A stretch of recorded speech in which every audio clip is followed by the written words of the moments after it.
diabetes ou hipertensão, ser fumante ou ter uma gestação de gêmeos. Estes são alguns dos fatores que podem levar a uma gravidez de risco, porque nestes casos as chances de complicação aumentam muito. Em uma gravidez de risco, essas complicações podem acontecer tanto para a mãe quanto para o bebê.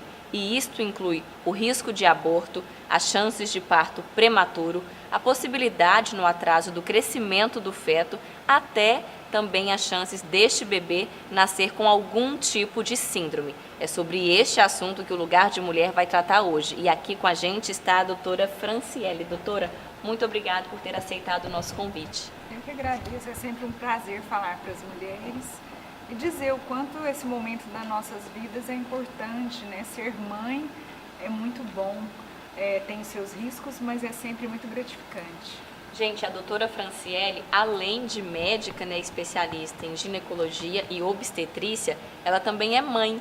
Por isso que eu trouxe ela aqui hoje, porque ela tem 3 filhos e a última gestação, né, doutora, você teve uma gestação de risco. Explique então pra gente qual foi esse problema que você passou na sua gestação, a sua experiência numa gestação de risco. Foi muito bom ser ao mesmo tempo médica e estar ali ganhando essa nova experiência numa gestação de alto risco, porque eu pude ver um outro lado que não só o lado técnico daquele momento. Eu tive um acretismo placentário, que é uma adesão excessiva da placenta no útero e que pode gerar sangramentos durante a gestação e faz com que a mulher tenha que permanecer por um longo período em repouso. Então eu tive que abdicar das minhas atividades de trabalho, todas as atividades e permanecer mesmo aquele repouso absoluto num período maior que 3 meses até conseguir ter a minha bebê. Mesmo assim, eu ainda tive um bebê prematuro de 34 semanas, passei também pela experiência de ser uma mãe com um bebê numa UTI neonatal. É muito doloroso você voltar para casa e o bebê permanecer lá, você não ter aquele contato íntimo todos os momentos que vai, é um distanciamento com o bebê. Então isso me fez ver o quanto é importante todos os profissionais ali envolvidos darem muito carinho para essa gestante, para essa mãe nesse momento. Até então você tinha estado só do outro lado, do lado da doutora que dá esses diagnósticos, né? Como é que foi a diferença assim para você entre dar o diagnóstico, desconfiar que você tinha algum problema, procurar o auxílio de um colega médico, até ter a confirmação, não, eu estou passando por uma gravidez de risco, como é que eu vou enfrentar isso? No primeiro momento, como toda pessoa que tem uma notícia que não é boa, você tenta negar, né? Eu imaginava, não, isso vai melhorar, essa placenta vai subir, eu não vou passar por esse momento todo, essa cirurgia não vai ser tão arriscada, o meu bebê vai nascer no momento certo. Mas com os acontecimentos eu fui percebendo que realmente era um momento em que eu ia ter que me colocar do outro lado, como paciente, e eu tentei fazer isso da melhor forma possível, ouvindo, obedecendo aqueles pedidos que me eram feitos. Uma pessoa que trabalhava diversas horas por dia, mais de 12 horas por dia, de repente você se vê tendo que ficar deitado o tempo todo, então modificou muito essa dinâmica da minha vida. Foi diferente, muito diferente. Doutora, agora na abertura da nossa entrevista, eu citei aqui alguns fatores que podem levar a uma gravidez de risco. A gente sabe que existem inúmeros e cada caso é um caso, mas a gente pode afirmar que o estilo de vida da pessoa influencia muito, já que o diabetes, a hipertensão, o fato da mãe ser fumante, de beber, o estilo de vida influencia num diagnóstico desse? Com certeza, né? O fato de você ser obeso, de não praticar atividade física, o fator idade, tudo isso pesa para a mulher ter um maior potencial de ser uma gestante de alto risco. Mas assim, alguns casos também vem a influência genética e o acaso também pode acontecer. Aí nós teríamos as gestações de alto risco divididas em 2 grupos principais, que seriam os de maior risco no primeiro trimestre, que incluiriam os abortamentos, né, sangramentos, malformações do bebê, e aquelas gestantes que passam esse período e depois vão caminhar para o 2º e 3º trimestre da gestação, onde já vai estar envolvido o maior risco de hipertensão, de diabetes e até do próprio acontecimento hemorrágico, que é a principal causa de mortalidade materna, até hoje no mundo. Neste caso, passada as 34 semanas, o risco maior já é para a mãe, não para o bebê. Aí vai depender muito de cada caso, né? O bebê prematuro, ele sempre tem um risco de vida maior. E a mãe, dependendo da patologia que ela desenvolve. No caso, no Brasil, a gente tem uma atenção especial com esses quadros hemorrágicos e de hipertensão, que são de grande ocorrência no nosso país. Apesar de você tentar melhorar as condições de atendimento e tudo isso, essas causas de mortalidade materna ainda são difíceis de serem interrompidas pelo médico, apesar de tudo. Mas é essencial que a mulher faça um bom pré-natal. Tem que começar desde o princípio. Do início, né? Gente, os dados, eles também não chegam a ser alarmantes, mas é um número expressivo, a gente pode dizer assim, né? Porque de 15 a 20% dos abortos, eles acontecem de forma espontânea, não é isso? Exatamente. Aí a gente tem as malformações e a não adaptação da paciente à gestação. Existem acontecimentos em que o bebê não foi formado adequadamente, mas existem doenças como a síndrome do anticorpo antifosfolípide, que a mulher tem um excesso de coagulação sanguínea e isso vai impedir que o bebê possa se adaptar, que aquela placenta possa nutrir esse bebê de forma adequada. Por isso que é tão importante o pré-natal desde o princípio. A gente recebeu aqui uma pergunta de uma seguidora perguntando se realmente a idade é um fator de risco para uma gestação, se ali acima dos 32, 33 anos a mulher já entra numa fase em que estar grávida é mais arriscado, tanto para ela quanto para o bebê. Isso é verdade? É verdade, sim. Hoje já existe uma recomendação pelos médicos da reprodução humana que as mulheres até 30 anos que não tenham ainda uma possibilidade de gestação iminente, que elas façam congelamento dos óvulos, porque além dos 35 anos o risco de todas essas doenças já é aumentado. Os óvulos, eles têm a nossa idade, portanto, esses 35 anos de vida, ou um pouco mais que ela já tem, ela já sofreu influência de diversos fatores externos que já podem trazer um prejuízo na qualidade dos óvulos. A gente sabe também que nessa questão da idade, uma das síndromes que ocorrem com mais frequência é a síndrome de Down, né, doutora? Mas explica pra gente por que isso acontece, por que a mãe, quando passou ali dos 33, 35 anos, tem mais chances de ter uma criança com síndrome de Down? Todos os mecanismos corporais que vão te favorecer no sentido de remover alguma alteração genética que as suas células tenham, eles vão sendo comprometidos ao longo dos anos. Então, com o nosso envelhecimento, esses mecanismos de defesa do nosso corpo, eles também ficam reduzidos. Portanto, a possibilidade de um óvulo com alguma alteração passar por esse sistema de crivo do nosso corpo, ele vai aumentando. Uma gestante com 35, ela vai ter um potencial menor se comparado a uma gestante com 45 anos de idade. Então, a síndrome de Down, que é a trissomia do cromossomo 21, assim como a síndrome de Edwards e de Patal, elas acontecem em mulheres mais jovens, mas elas têm uma ocorrência muito maior nas pacientes de maior idade, principalmente acima dos 35.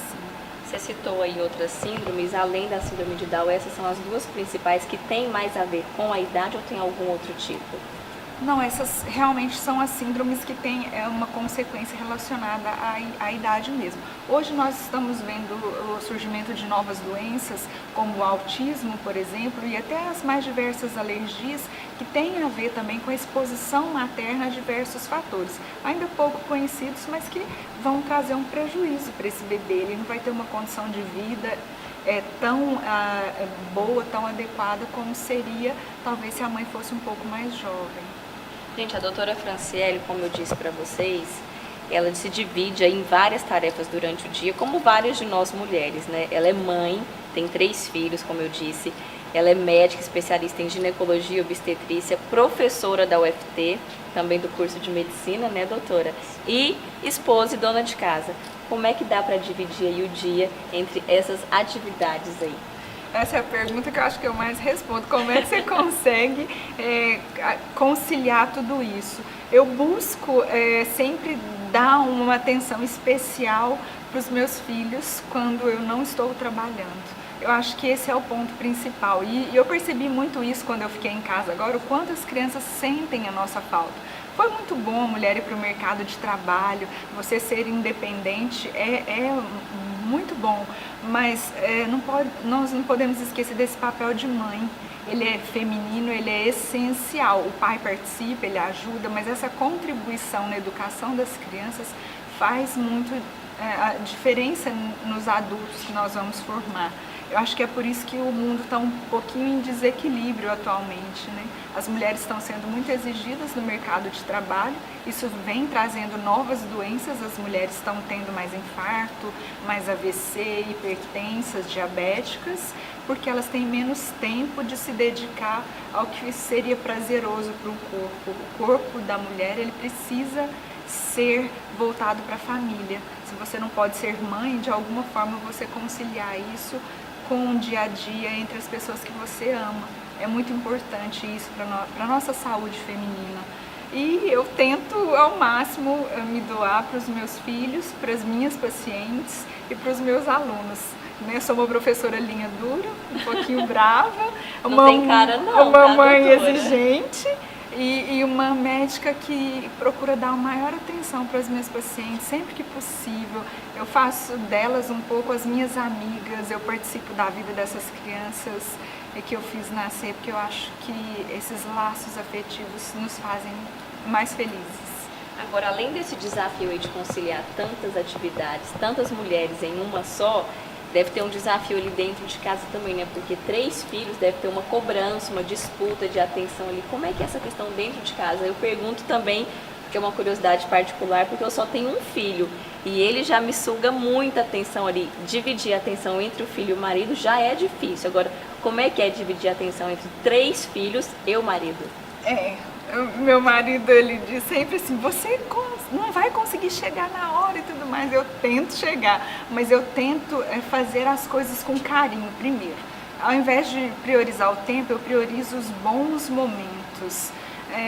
Eu tenho o meu filho do meio, o Leonardo, é um menino, e o menino ele é muito mais próximo da mãe, exige mais... O menino homem, ele é mais apegado à mãe. Ele é bem grudadinho. As meninas, elas têm uma certa independência, a mulher tem essa facilidade, né? Então a Lavínia, minha filha mais velha, contribui, já me ajuda com a bebê. Elas demonstram isso desde pequena, doutora, essa independência? Desde pequena. Nós mulheres, tanto que se você for ter um bebê, o pediatra vai entrar na sala e vai perguntar, é menino ou menina?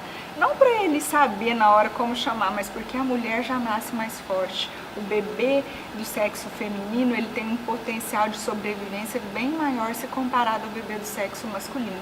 Tanto na parte respiratória como circulatória, isso faz muito diferença. Os nossos hormônios nos fortalecem. Então, assim, dividir, a Lavínia é a minha auxiliar, o Leonardo eu tenho que dar todo o carinho e atenção, porque ele sempre se sente muito... Mãe, você, meio, né? É o único homem. Você está olhando para as meninas e não para mim. E a Larissa, minha bebezinha, que me exige toda a parte da amamentação, as noites sem dormir. E, em especial, o meu marido, eu deixo os momentos assim que... Eu sempre dedico esses momentos de sentar com ele à noite, de estar assistindo TV, de estar podendo estar próximo a ele no momento do jantar, porque é difícil conciliar mulher e mãe. Eu falo que é até uma disputa muito desigual, né? Quem é solteira pode se arrumar, pode estar o tempo todo na academia, maquiada, e a gente que é mãe não, né? Já está sempre com o cabelo mais preso, as unhas mais ou menos, então você tem que conciliar isso com carinho. Bom, gente, como a doutora Franciele disse, ela tem uma bebê mais nova, que é a Larissa, que nasceu há pouco mais de um mês. E ela conseguiu um tempinho ali na agenda, amamentou e veio correndo para dar entrevista pra gente, né? Agora, doutora, como você disse também no início da entrevista, ela nasceu prematura, com 34 semanas e passou aí 1 semana na UTI. Eu pergunto de novo, como médica e como mãe, como é que foi para você lidar com isso? É mais fácil ou mais difícil ser paciente sendo médica?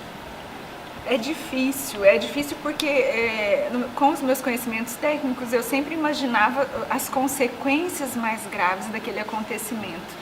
Então, assim que eu tive alta do hospital, eu fui até a UTI visitá-la e a sensação de ver o seu bebê dentro daquela incubadora é frustrante, porque o que a gente está esperando é a todo momento levar o bebê para casa, é estar com o bebê ao seio a todo momento.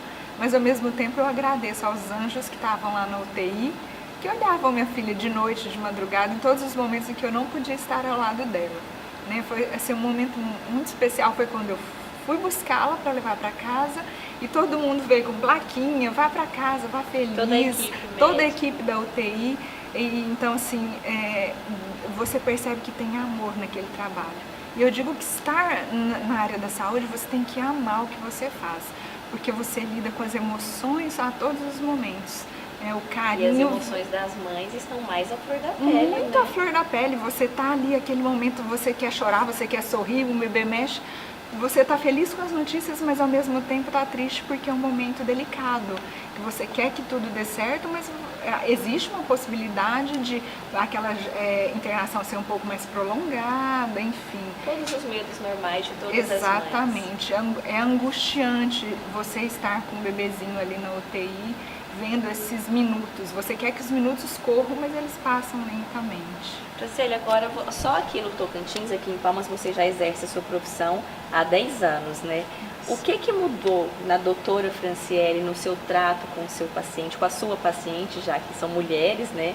Você atua nessa área de ginecologia e obstetrícia. O que mudou nessa relação sua com a paciente depois de você ter estado aí do outro lado, sendo paciente, passando por um problema de saúde, um risco aí na sua gravidez? Eu acho que mudou.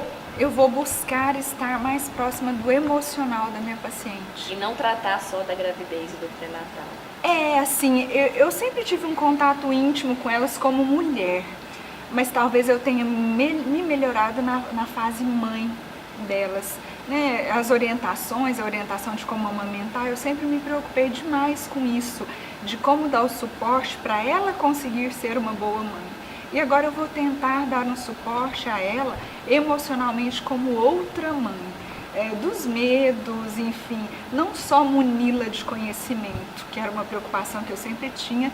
Eu sempre imagino que quando você tem mais conhecimento, você tem menos medo, mas nem sempre assim. Esses acontecimentos me mostraram que mesmo você conhecendo todos os degraus, o medo pode te acompanhar. Então, estar emocionalmente amparada faz muita diferença, muita diferença. Doutora, que bom, fico muito feliz com a nossa entrevista. Acho que ela foi uma luz aí na vida de muitas mulheres que são mães, que estão grávidas e que estão prestes a se tornar mãe nesse ano aí que se iniciou há pouco.